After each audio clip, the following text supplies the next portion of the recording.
Hi guys, welcome back. Today is Friday, November 13th. Yes, it's Friday the 13th. Hopefully everybody made it through okay today and without too much bad luck. Today we're going to look at another band that is like some of the ones we've had on Fridays. They're very hard to know what to define as. And I wouldn't say classic rock. I wouldn't call them pop. There's a little bit of country in there. It's a band that, like so many of the singer-songwriters we've looked at, have kind of defined their own sound. They've developed a specific niche of their own that it's very hard to categorize. I think mostly if you were looking for their music, we'd look under rock, but it's very different. And again, it's a band from Toronto. And I was looking at some things today, just on a Facebook comment I was making, and it's surprising how much Toronto figures into the entertainment of my generation. Whether it's music, whether it's theater, whether it's television, movies. You know, we joked about 6 degrees of separation to Kevin Bacon. Now there's about 2 degrees of separation to Toronto and most of the entertainment industry that was prominent in my generation. So today we're looking at a band called Blue Rodeo.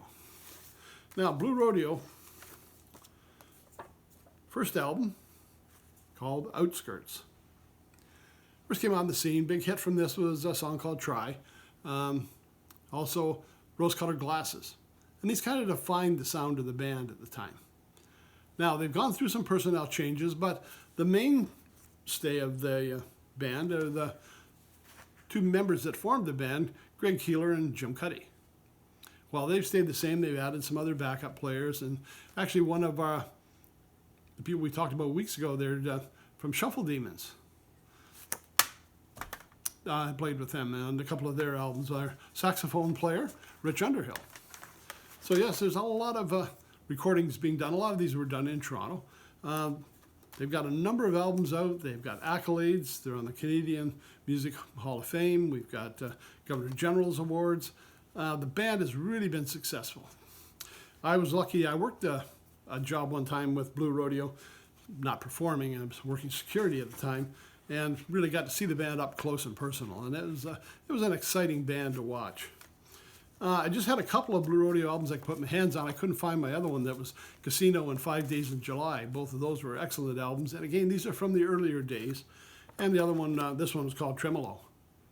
Again, a few different people in the backup band, but Cuddy and Keeler as well. Now, Cuddy and Keeler are listed as songwriters, and this is what happens with a few of the bands. I mean, I think of Rolling Stones with Keith Richards and Mick Jagger. We got Lennon and McCartney. There were 2 different songwriters for Grateful Dead, although they didn't collaborate together a lot.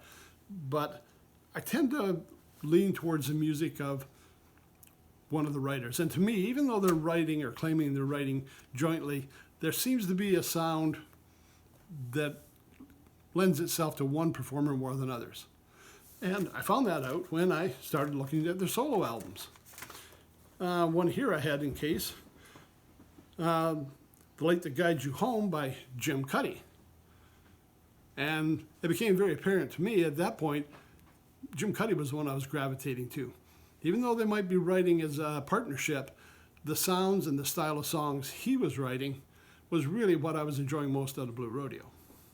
Now, I did have another Jim Cuddy as well, and again, that was on cassette, and somewhere my cassettes have all disappeared. So I'm lucky that I'm now able to get stuff digitally or stream it online. But if you were like me and you get a chance to listen and check out Blue Rodeo, and especially 5 Days in July, Casino, and the first Outskirts, if you get a chance to listen to that and find there's some songs you enjoy in there, try looking at some of the solo albums. And like I say, for me, Jim Cuddy was the one that really spoke to me and really was what I thought represented Blue Rodeo. Jim Cuddy's also one of the ones that we've talked about earlier in the series, that when the pandemic settled in, this was back in March, we got lockdown, he was doing live videotapes from home to send out to people to kind of help them through the tough times that were going on. So the same as Mary Chapin Carpenter, the same as John Fogerty, the same as, there's just so many out there that are doing it. I'm trying to think of the other, I Love It, that were doing live broadcasts. Jim Cuddy had a few out there as well. And just while I'm speaking on the live broadcasts, Some of those artists, they were giving freely of their talent. They're entertaining us. They're helping us cope. A few of them now are starting to do online concerts. I know Lyle Lovett still does his songwriter series where him and another songwriter get together and trade off. Now they're charging $10 for it, but come on, where are you going to get a concert for $10? And really, I watch it with the family, so that's like $3.33 a piece. We're not paying a lot for a concert. And I know there's one coming up in very soon. Mary Chapin taping a live solo performance at Wolf Trap. And I think the concert's about $20 as well, but you're getting a front row seat, a solo performance, a very intimate concert. You know, these kind of things aren't going to happen. So if you get a chance, support some of the musicians that have been out there supporting us over the last, well, it's almost 8 months now. You know, $20 for a concert ticket, invite your friends, sit down and give a little something back to the ones that have been helping us out.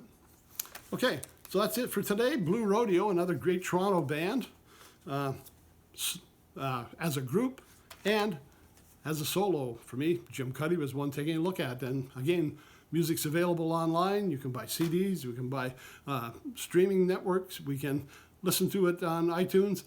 A lot of places to find out what this band was all about, and a lot of places to really entertain yourself this weekend.